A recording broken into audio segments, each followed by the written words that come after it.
이 말씀을 가지고 오늘 성령의 열매 사랑 두 번째 시간을 우리 함께 말씀 나누도록 하겠습니다. 1995년 미국 한 주에서 카이리와 브리엘이라는 쌍둥이 자매가 태어났습니다. 이 두 자매는 예정보다 3달이나 일찍 태어났다고 합니다. 그래서 쉽지 않은 그런 삶을 시작한 것이죠. 그래서 인큐베이터에서 그 남은 기간을 채우기 위해서 인큐베이터에 들어갔는데 각각 따로따로 인큐베이터 안에서 이제 있게 됩니다. 근데 안타깝게도 언니인 카이리는 좀 상태가 괜찮았는데 동생 브리엘은 심장이 좀 안 좋았고요. 그러면서 호흡이 좀 곤란이 있는 상황들을 맞게 됩니다.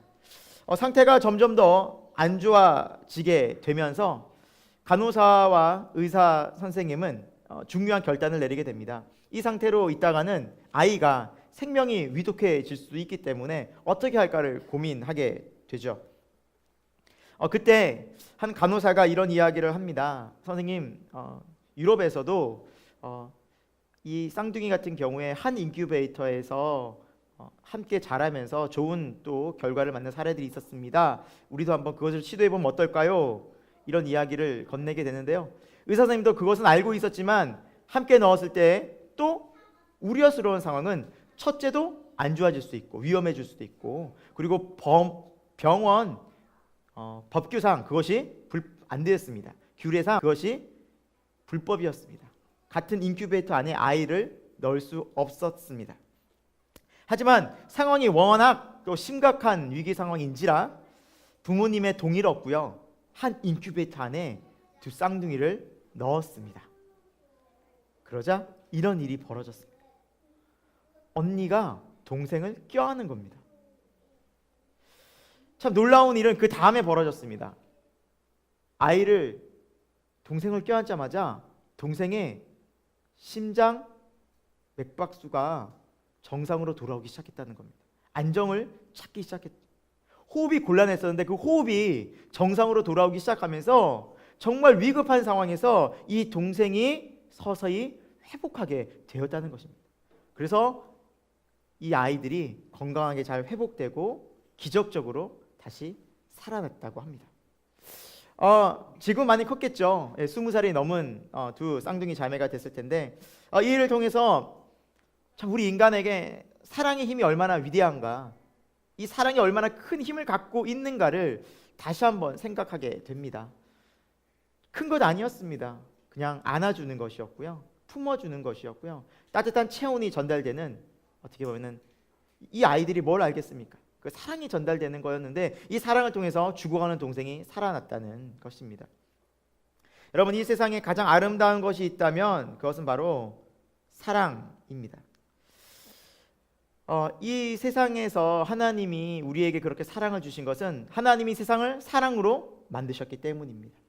하나님이 이 세상을 사랑으로 창조하시고 우리를 사랑 가운데 만드셨기 때문에 그 사랑이 위대한 힘이 있고, 우리가 이 사랑 속에서 다시 우리 삶이 에너지를 얻고 위로를 얻고 소망을 얻을 수 있기 때문입니다.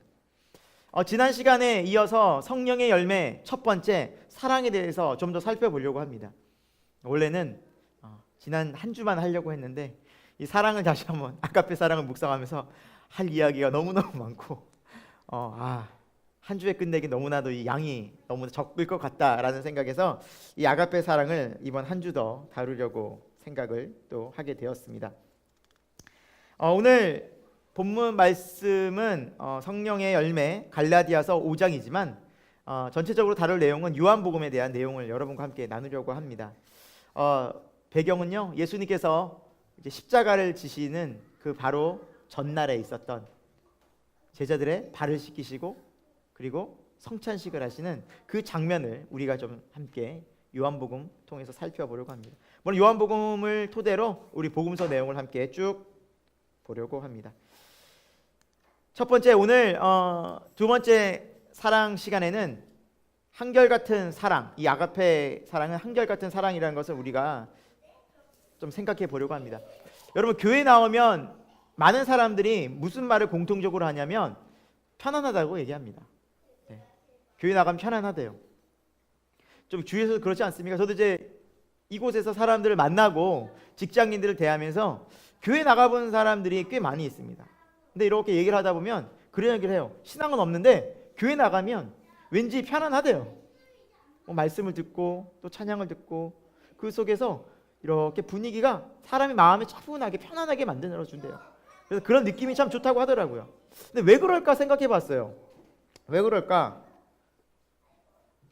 하나님의 그냥 한결같은 사랑이 이 교회 가운데, 예배 가운데 늘 임하는 것이 아닌가라는 생각이 듭니다. 하나님의 사랑은 변함이 없잖아요. 그렇죠? 그 사람이 죄를 지었다고 해서 예수님 안 믿는다고 해서 사랑받을 자격 없어, 준비 안 됐네, 나가주세요, 그러진 않잖아요. 하나님은 그냥 오는 대로 받아주세요. 왜? 그분의 사랑은 변함이 없기 때문이죠. 여러분, 양육을 할 때에도 일관성의 교육이 굉장히 중요하다고 합니다. 아이들을 양육하다 보면 참 평정심이 유지 안 될 때가 많이 있습니다. 예상을 뛰어넘는, 예상했지만 그 예상대로 아이들이 나왔을 때 부모의 감정이 참 다스려지기 쉽지 않을 때가 여러 번 있습니다. 그때마다 부모는 훈육을 하죠.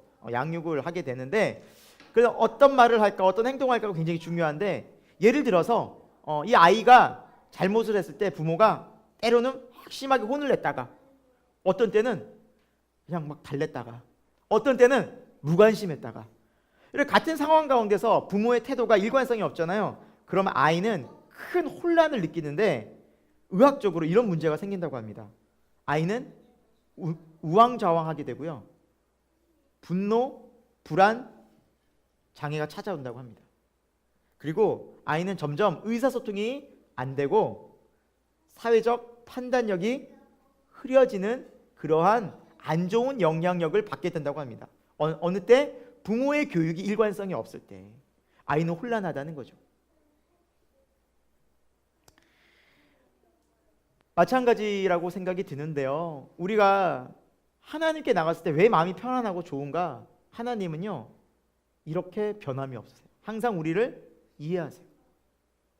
우리 지난 시간에도 이 아가페의 사랑에 대해서 살펴보지 않았습니까? 그리고 항상 용서해 주세요. 변함이 없으세요. 항상 믿어주세요. 그러니까 이게 하나님은 그랬다가 안 그랬다가 또 때로는 너무 심하면 하나님이 이 사랑이 없어졌다가 그런 것이 아니라 나올 때마다 이러신다는 거예요. 항상 찾을 때마다 우리를 이해해 주세요. 항상 기도하면, 우리 죄를 구하면 늘 변함없이 용서해 주세요. 그리고 우리를 믿어주시고 또 기회를 주세요. 이 사랑 때문에 우리가 신앙생활을 하면서 하나님의 변하지 않는 사랑 속에 다시 위로를 얻고 기쁨을 얻고 회복하게 되는 줄로 믿으시기 바랍니다. 그래서 나올 때 이 사랑을 믿고 하나님께 나올 때 우리는 하나님의 놀라우신 사랑 속에서 우리가 정말 이 기쁨과 회복과 감사와 그리고 우리 삶이 소망을 얻게 된다는 것을 우리는 믿고 나가야 될 것입니다. 성경에도 이런 예들이 많이 있지만 특별히 여러분 탕자의 탕자 비유를 잘 알고 있습니다. 이 탕자는 자기가 가질 재산, 아버지로부터 그 유산을 이어받아서 미리 가지고서 먼 나라로 가게 되죠. 돈 있고 또 안 좋은 친구들과 함께 그 돈을 좋게 썼겠습니까? 허랑방탕하게 금방 탕진하고 돈이 없자 친구들은 떠나고 외로워지고 힘들어지자 다른 집에서 가축을 먹이는 일을 합니다. 종으로 지냅니다. 그러다가 돼지가 먹는 것조차 없어지니까 너무나도 힘들어지는 자기의 불행한 처지에 아버지 집을 생각하게 되죠. 아버지 집에는 먹을 거라도 있었지. 아버지 와서 종이라도 하자. 여기 종보다 나을 거야 하고 아버지 집으로 터덜터덜 걸어가기 시작합니다. 그런데 성경을 자세히 보면 아버지가 그 아들을 먼저 보고 알아보고 달려오죠. 아들은 감히 아버지 앞에 달려갈 용기가 나지 않았을 것입니다. 왜? 자기가 한 일이 있거든요. 자기 아버지한테 그렇게 대들었거든요. 반항하고 그 아버지를 외면했거든요. 그 아버지를 뿌리치고 도망치듯 나왔거든요. 그리고 모든 자기의 가진 것들 다 탕진했기 때문에 부끄러워서 감히 낯을 들 수가 없었던 것이죠. 근데 그런 아들을 보자 아버지는 달려 나오죠. 신발을 벗고 그 아들을 맞기 위해서. 그리고 아들을 안고 울면서 잘 왔다 아들아, 다시 돌아가자. 그리고 아들에게 신을 신기고 옷을 입히고 반지를 끼워줍니다. 아들의 권위를 다시 회복시켜 주시죠. 종이 아닌 진짜 다시 아들로 대해주십니다. 여러분, 이것이 바로 아가페 사랑입니다. 여러분, 탕자가 왜 돌아올 수 있었을까요? 왜 돌아올 수 있었을까요? 아버지의 변함없는 사랑을 탕자는 알고 있었기 때문입니다. 비록 자신의 처지는 너무 비참했고 너무 안타까웠지만 아버지가 돌아가기만 하면 나를 받아주실 거야. 아버지는 변함없이 그곳에 계시니까 하고 돌아왔기 때문입니다. 여러분, 이것이 은혜가 아닙니까? 하나님은 우리를 끝까지 사랑하십니다. 변함이 없으십니다. 그래서 요한복음 13장 1절에는 예수님께서 이렇게 말씀을 하고 있습니다. 같이 한번 읽어볼까요? 시작. 6월절 전에 예수께서 자기가 세상을 떠나 아버지께로 돌아가실 때가 이른 줄 아시고 세상에 있는 자기 사람들을 사랑하시되 끝까지 사랑하시니라. 아멘. 예수님께서 이제 곧 십자가를 지십니다. 이제 내일이면 죽으십니다. 십자가라는 정말로 인류의 죄를 다 짊어지고 죽으시는 그 자리에서 예수님이 마지막에 하신 일이 무엇입니까? 세상에 있는 자기 사람들, 주님의 백성들, 주님의 제자들, 하나님의 사람들을 사랑하시되 어떻게 한다고요? 끝까지 사랑하신, 끝까지 사랑하신, 그 끝까지 사랑하는 모습이 오늘 우리가 살펴볼 세족식과 성찬식에 나타나게 됩니다. 첫 번째, 우리가 끝없는 하나님 변함없는 사랑을 살펴봤는데, 두 번째는 섬김의 사랑을 좀 우리가 살펴보려고 합니다. 예수님께서 이제 십자가 처형을 앞두시고 어떤 일을 하시느냐? 여러분, 우리도 굉장히 중요한 일을 앞에 두면 뭐 합니까? 대부분 정말 중요한 일을 앞두면 좀 차분하게 혼자서 생각하지 않습니까? 중요한 일을 앞두고, 예를 들어서 우리 자매가 우리 이름 얘기 안 하려니까 좀 힘드네요. 예진 자매가 안 되겠어. 예진 자매가 피아노 콩쿠르를 앞두고 있어요. 다음날이 콩쿠르예요. 굉장히 기대가 되고 설레잖아요. 그 전날 늦게까지 막 친구 만나러 막 돌아다니고 바쁜 일정을 소화하겠습니까? 아니면 조용히 연습과 혼자만의 시간을 가지면서 마인드 컨트롤을 할까요? 두 번째겠죠? 그렇죠?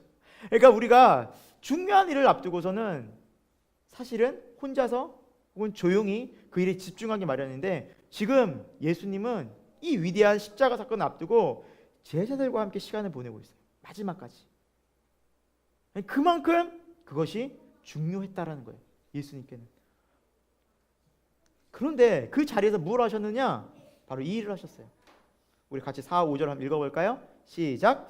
저녁 잡수시던 자리에서 일어나 겉옷을 벗고 수건을 가져다가 허리에 두르시고 이에 대하에 물을 떠서 제자들의 발을 씻으시고 그 두르신 수건으로 닦기를 시작하여, 예수님은 지금 무엇을 하고 있습니까? 발을 씻기고 있어요. 발 씻길 수도 있지 않나? 라고 생각할 수 있겠지만, 사실은 여러분, 이 발 씻는 문화가 우리는 사실은 이 발 씻는 문화가 아니잖아요.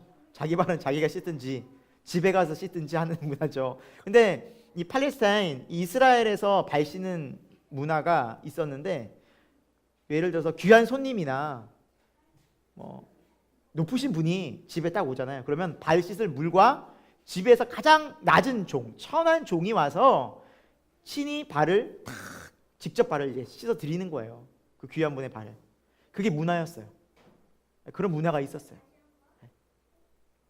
그래서 어떤 복음서 내용을 보면 누구의 집에 방문한데 예수님이 그곳에서 그 사람이 예수님께 발 씻을 물도 주지 않는다고 해서 성경에 기록되어져 있어요. 그건 뭐냐면 예수님 무시한 거거든요. 그러니까 귀한 분이 오면 당연히 발 씻을 물을 탁 내드리고 종을 통해서 발을 씻게 합니다.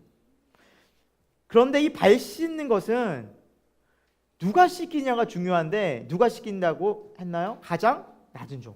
그러니까 예수님이 지금 어떤 자리에 가신 거예요? 스스로 가장 낮은 종의 자리.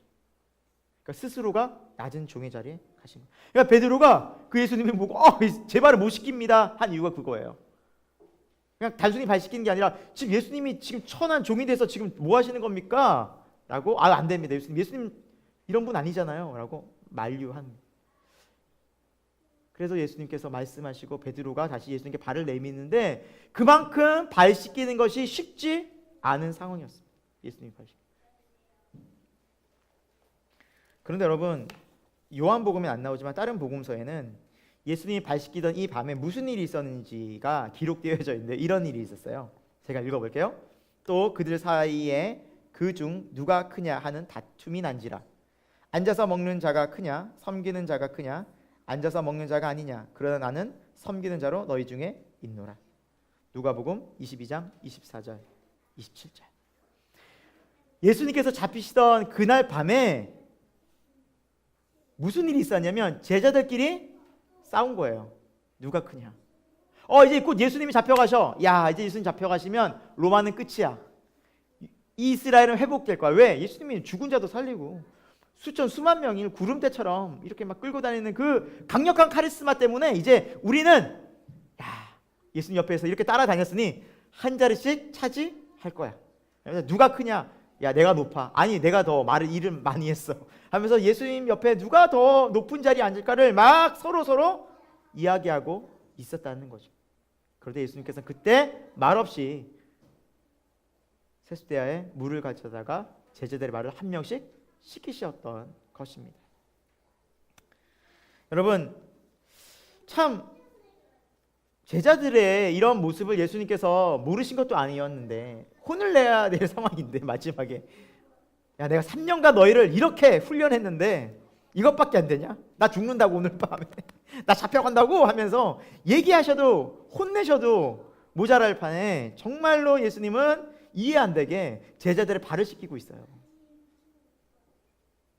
그 이기적인 제자들, 욕심 많는 제자들에게 뭐 하시려고요? 진짜 섬김이 무엇인지 알려주기 위해서, 진짜 사랑이 뭔지 알려주기 위해서, 진짜 너희들이 어떻게 살아야 하는지를 알려주기 위해서 그렇게 신이 낮은 자리로 가셨다는 거죠. 정말 섬길 받을 자격이 없는 제자들이었고요. 너무나도 예수님의 마음은 조금도 헤아리지 못하는 이기적인 제자들이었지만 예수님은 끝까지 그들을 사랑하시기를 실천하시고 끝까지 변하지 않으셨다는 거예요. 그분이 우리 주님이십니다. 변하지 않으십니다. 끝까지 사랑하십니다. 그 백성을, 그 자녀를 변하지 않고 사랑하십니다. 그리고 그 사랑을 통해서 우리에게 알려주십니다. 예수님께서 이렇게까지 하신 이유에는 바로 이러한 주님의 뜻이 있습니다. 우리 요한복음 14장 15절인데 13장 15절인데요. 우리 같이 한번 읽어볼까요? 시작. 내가 주와 또는 선생이 되어 너희 발을 씻었으니 너희도 서로 발을 씻어주는 것이 옳으니라. 내가 너희에게 행한 것 같이 너희도 행하게 하려 하여 본을 보였노라. 왜 발을 씻기셨다고요? 내가 한 것 같이 너희도 행하게 하려고. 내가 본을 먼저 보여준 것이다. 여러분, 예수님이 발을 씻긴 것은 종의 자리에 내려가셨지만 예수님 종이 아니라는 거예요. 나는 선생이 되어 주가 되어 왕의 왕이 되어도 발을 씻기는 자리로 내려갔다. 왜 내려갔냐? 이것이 옳기 때문이다. 이것이 사랑이기 때문이다. 너희도 이렇게 살게 하기 위해서 내가 이것을 친히 보여주는 것이다. 참, 저도 이제 사랑의 말씀을 묵상하다가 이걸 어떻게 전하지? 그냥 딱 걸리더라고, 내 자신부터가.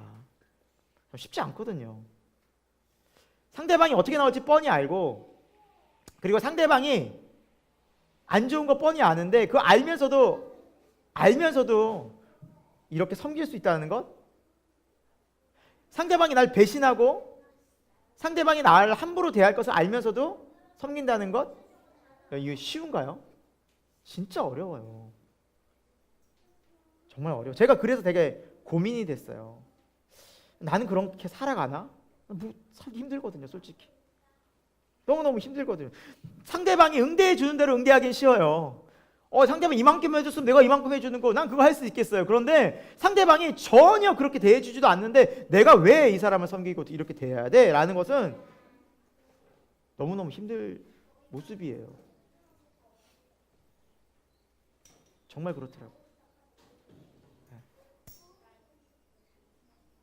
이만큼 해줬으면 상대방은 적어도 이만큼 해줘야 될 거 아닌가라는 게 사실은 우리의 생각과 마음 아닙니까? 솔직히. 근데 그런 거예요. 예수님이 내가 너희에게 행한 것 같이 너희도 행하게 하려고 본을 보였노라. 다시 바꿔 말하면 우리가 이렇게 살아가야 한다는 거예요. 또 바꿔 말하면 우리가 이렇게 살 수 있다는 거예요. 아가페 사랑으로 사니. 그래서 다시 도전해야 되는구나. 다시 기도해야 되는구나. 왜? 난 이 사랑이 너무너무 부족하니까. 여러분, 그리고 한 번 더 생각해 봤어요. 사실 우리는 냄새나는 발이 아니라 냄새나는 마음을 갖고 살아가잖아요. 추한 마음이잖아요. 이기적인 마음이잖아요. 그렇잖아요. 여러분 말한 대로 행동하고 여러분 생각한 대로 여러분 작심한 대로 다른 사람들에게 그대로 행동합니까? 아니잖아요. 생각 따로 말 따로 행동 따로 할 때 우리 얼마나 많이 있나요? 쉽지 않거든요. 그게 우리의 진짜 모습이잖아요. 근데 우리가 주님 앞에 나올 때마다 주님은 우리를 변하지 않고 다시 알면서도 우리가 어떻게 사는지를 다 알면서도 받아주시더라. 다시 우리를 또 깨끗하게 해주시는 거예요. 또 마음을 씻어주는 거예요. 또 향기나는 마음으로 새로운 마음으로 우리에게 용기를 또 주시는 거예요. 변함없이 한결같이 우리는 그 사랑을 끊임없이 받고 있어요. 교회 나올 때만 그래요? 아니에요. 집에서 기도할 때 그래요. 길 가다가도 그래요. 언제나 어느 순간에나 주님을 찾을 때 주님 우리에게 한결같이 이렇게 대해주세요. 그게 주님의 사랑이더라고요. 나는 그 사랑을 계속 받아왔더라고요. 예수님은 그렇게 나의 더러운 마음을 닦아주셨더라고요. 끊임없이 거기에 주님은 사랑을 베풀어 주셨더라고요. 아, 그렇구나. 그거구나.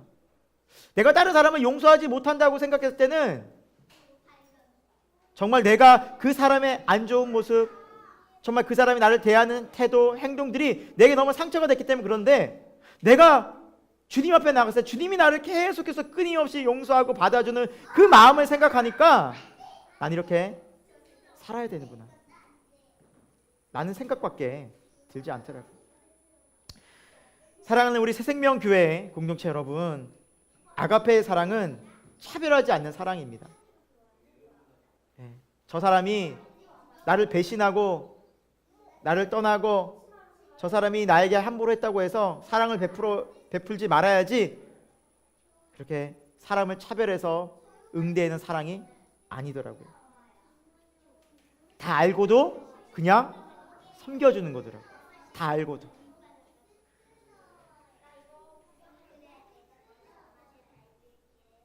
우리 이 사랑을, 예수님의 사랑을 더 배워갔으면 좋겠습니다. 저도 너무너무 힘이 듭니다. 저도 너무너무 이 사랑만 생각하면 도전입니다. 네, 쉽지 않은 것 같아요.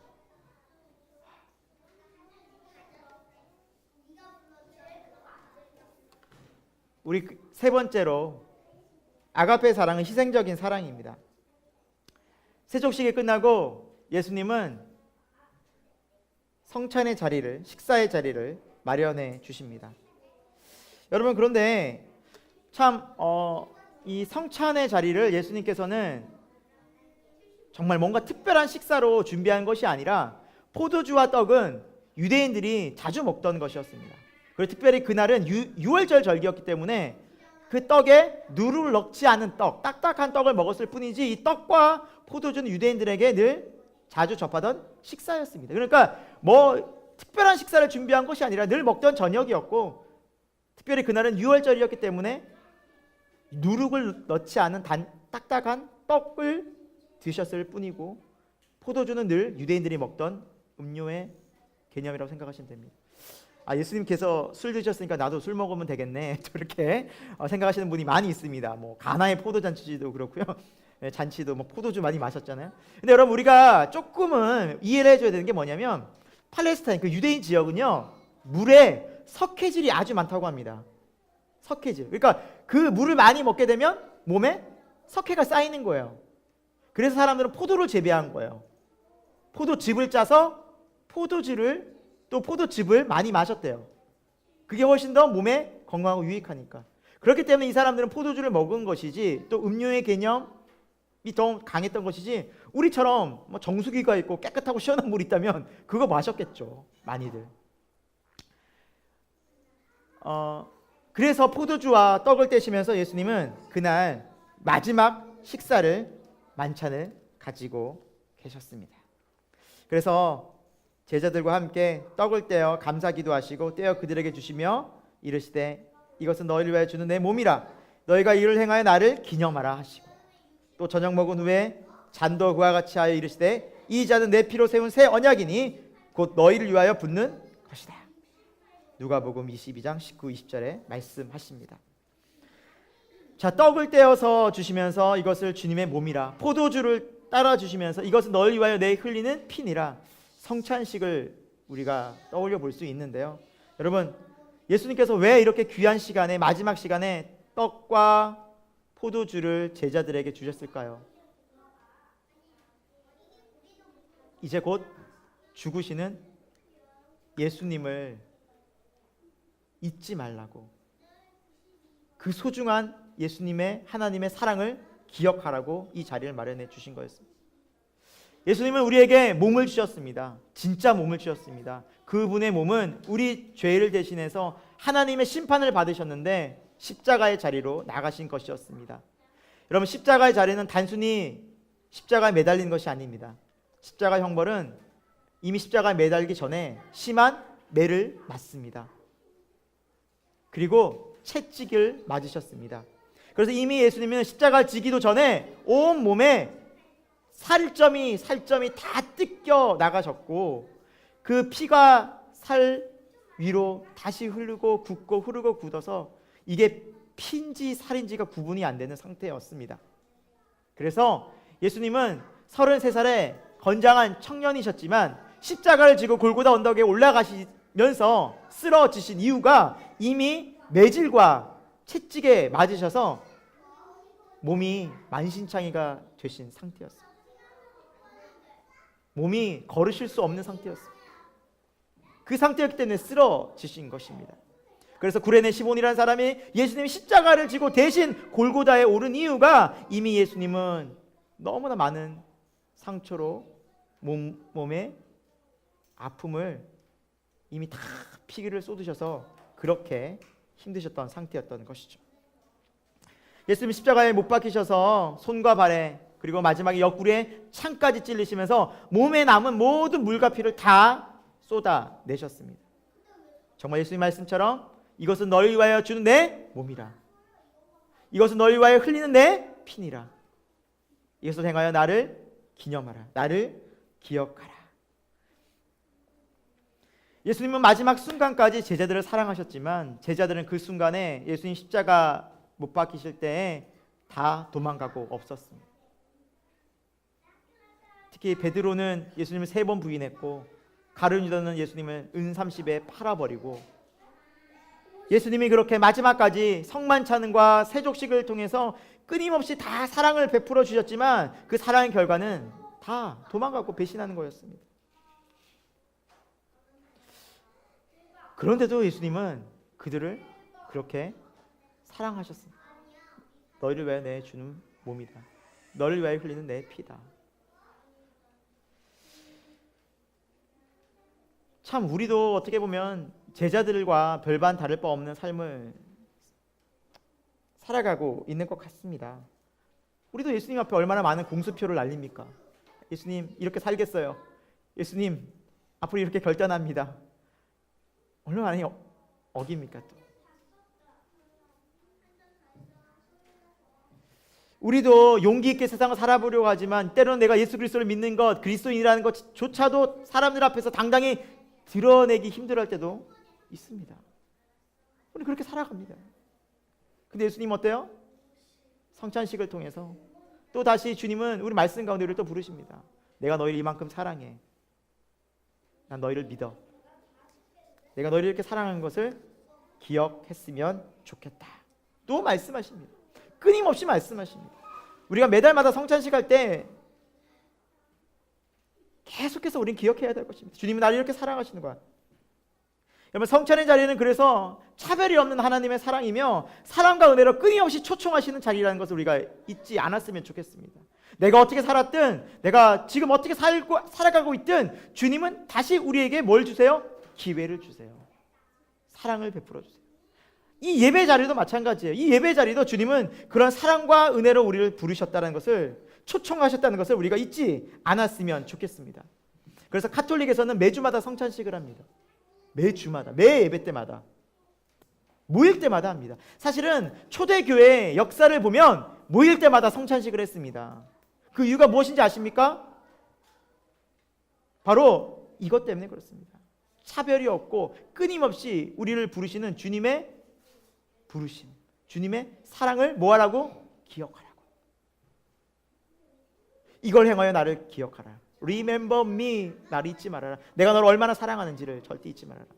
성찬식은 단순히 떡과 잔을 먹고 마시는 것에 끝나지 않습니다. 주님이 우리를 끊임없이 부르는 자리입니다. 사랑으로 초청하신 자리. 나의 사랑 가운데 거하라는 거예요. 내가 너를 이렇게 사랑하는 것을 잊지 말고 살라는 거예요. 여러분, 그 속에서 우리는 주님의 위로와 크신 사랑과 소망을 가질 수 있습니다. 우리는 할 수 없어요. 우리는 이 사랑으로 도저히 살아갈 수가 없어요. 생각해 보세요, 여러분. 여러분, 살아가면서 마음에 안 드는 사람이, 여러분 힘들게 하는 사람이 한 명도 없습니까? 한 명도 없는 사람 한번. 없어요. 저도 있어요. 힘들게 하는 사람이 있어요. 계속 바뀌어요 또. 힘들더라고요. 쉽지 않아요. 그럼 많은 사람들이 그래요. 나를 힘들게 하면 쉬운 거에 뭐예요? 그냥 잊고 살고 연락 끊고 안 보면 돼. 안 보면 돼. 안 만나면 돼. 안 만나면 끝이야. 뭐. 많은 사람들이 살아가요. 그리고 그렇게 살아가면 좀 편해 보여요. 그러나 주님이 오늘 말씀하시는 건 뭐예요? 안 보면 돼가 아니잖아요.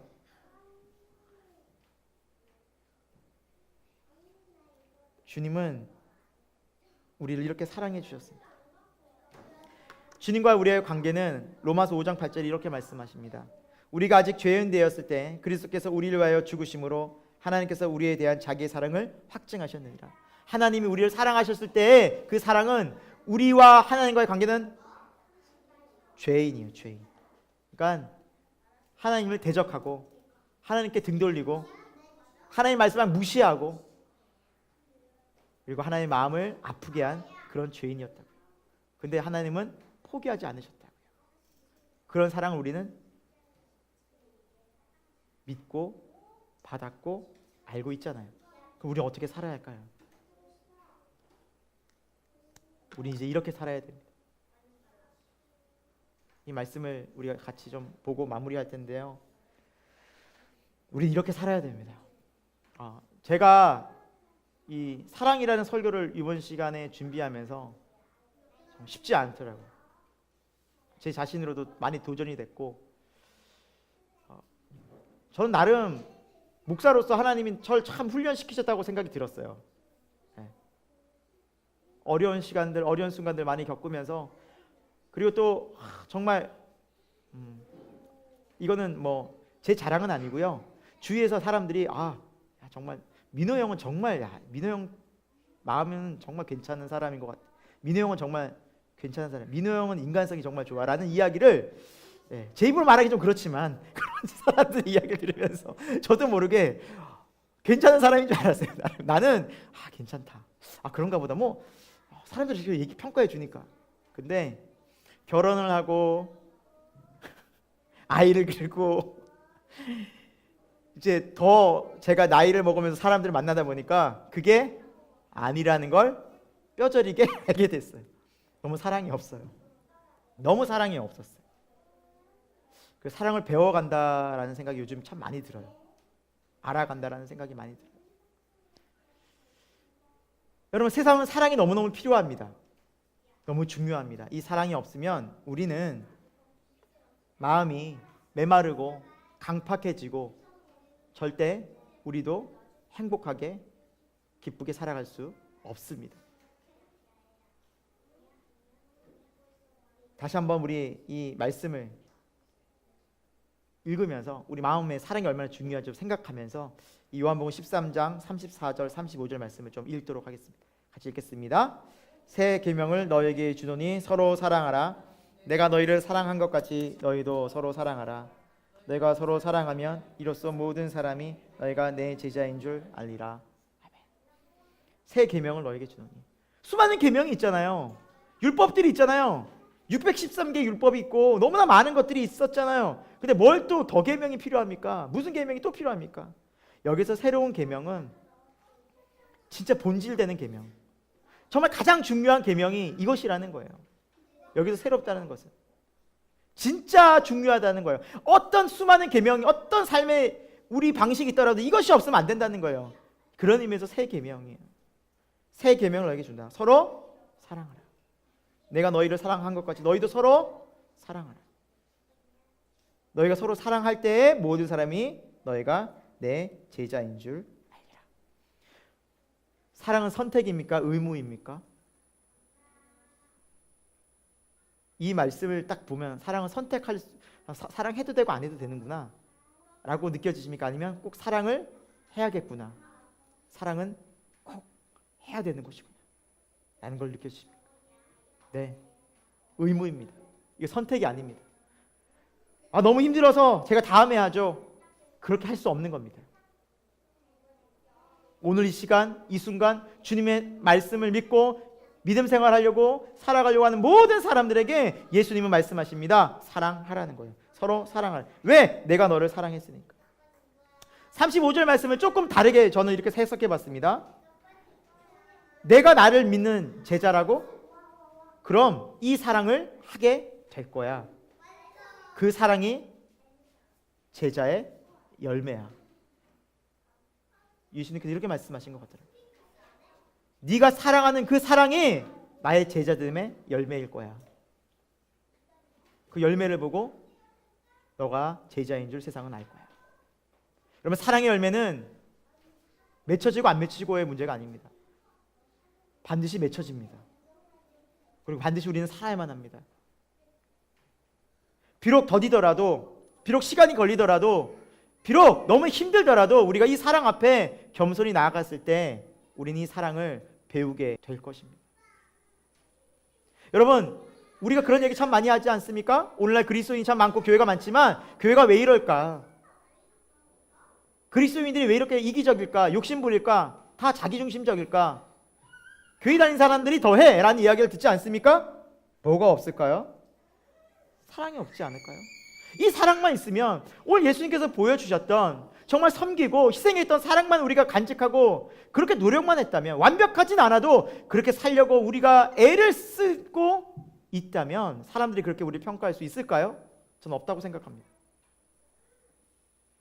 완벽하진 않아도 그렇게 살려고 우리가 노력한다면 사람들은 우리를 그렇게 평가할 수 없다고 생각합니다. 그렇다면 우리 안에 정말 사랑이 있는가, 우리가 이렇게 살려고 하는 의지가 있는가 생각해 봐야 됩니다. 저와 여러분이 함께 도전 받았으면 좋겠습니다. 저와 여러분이 성령의 열매가 맺혀지는 진짜 주님의 제자가 됐으면 좋겠습니다. 저와 여러분이 정말 함께 우리 새생명교회를 시작하면서 하나님의 사람으로 우리가 새로운 건강한 교회를 만들어 가자고 꿈을 꿨는데 이러한 사랑을 하는 교회를 만들어 갔으면 좋겠습니다. 비록 더딜지라도, 비록 힘들지라도 기다려주고 이해해주고 그리고 희생하고 섬길 수 있는 그 사랑으로 우리가 한 걸음 한 걸음 주님을 닮아갔으면 좋겠습니다. 그렇게 살기를 우리 결단하고 또 기도하고 또 계속해서 서로를 격려하는 우리 새생명 공동체가 되기를 소망합니다.